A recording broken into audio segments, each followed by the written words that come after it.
Alright, I hope you guys can hear me. Uh, I'm doing this shit where you can't see my face or where I live at because I don't need y'all motherfuckers to see shit about me.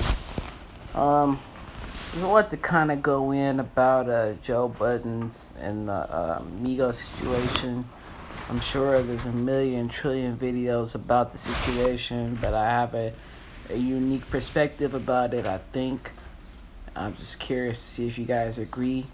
Um, to me, and this is just to me, I have no more information than the average Twitter user or the average YouTube viewer does that has watched the everyday struggle or follows the tweets of Joe Buttons or DJ Academics or Migos or any of that.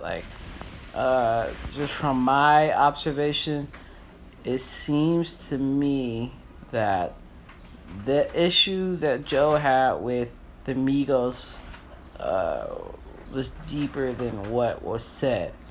And if you're not familiar, what was said was motherfucking Joe didn't like the energy that they were putting out for the interview. He felt like they were talking low, they weren't giving good answers, they weren't providing a good interview. Which makes sense 99.9% of the time. However, he then says that before the interview even occurred, he met up with some of the dudes from QC, and they kind of was like, "Yo, you got ease up off of Yachty, like Yachty ain't that. Don't just leave Yachty alone." And and I'm just starting to piece things together. Like, what the fuck? Like, so QC was already on some shit. Okay, makes sense. Yes, it does. The QC, they're behind Yachty. They're behind the Migos. Migos is behind Yachty. They don't want to see their boy being humiliated. They want there to be some decorum used to refer to their artists. So obviously, when the Migos gets there, they're gonna have the mentality of fuck this nigga Joe Budden. This nigga's a bitch. Nigga's disrespecting our boy. And that's another thing I keep in mind. Yachty is their boy. Like, it's not just an artist. They fuck with Yachty. Like, that's their dude. Like, so that's just another thing I keep in mind. So, but again, that's all stuff that we know. It's all stuff that we can infer from our own intelligence. All right, great. Boom. So check it. Here's where things go kind of left for me.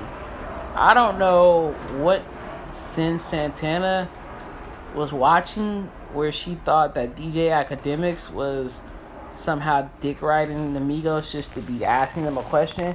But that raises a red flag to me because I'm like, well, what does she mean if DJ Academics wasn't dick riding?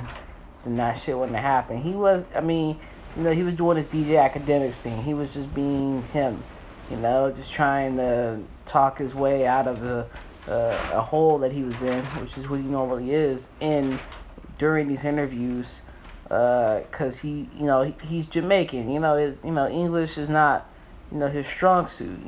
He's used to talking in front of a webcam and in front of a Twitch audience. He's not used to giving interviews. So he obviously didn't know how to handle the situation in the best manner, which is fine. I'm not worried about that. But why did Sin jump on him for his question? He had a valid question. He felt that what does Takeoff feel about not being on the fucking Bad and Bougie? And Takeoff gave a very ironically enough, people didn't think about it. He gave a very nuanced answer. He said, "It would look like I was taking off Bad and Bougie. Like, you think I'm taking off Bad and Bougie? I get, like, and I got it after a while. I was like, oh, okay, I get what he's saying. He still got money from Bad and Bougie. He's still eating from Bad and Bougie. He might not have been on the physical song, rapping, but he was there. That don't make no difference to him. He still gets the revenue that Bad and Bougie, brought in. So he not tripping off of that. You know, he's on the other songs. You know, the songs that he's done that Quavo and Offset haven't been on. So that's why he not like, I ain't worried about none of that shit, bro. Like, so I get his perspective, but so what is? So I don't get what Santana was talking about. Talking about if academics should stop dick riding. You know, I don't know, like something going on there.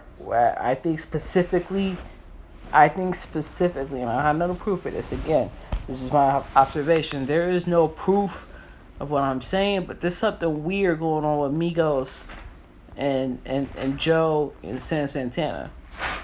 Personally, in my opinion, I can't prove this or validate this in any way, but it just seems like there's some kooky shit going on, and so that's why I think the whole shit happened. To be honest, I think because of that kooky shit, that behind the scenes shit, Joe got fed up. He didn't want to talk to these niggas, and we got what we got. So I don't know. I hope you guys enjoy what I've had to say, and have a great day.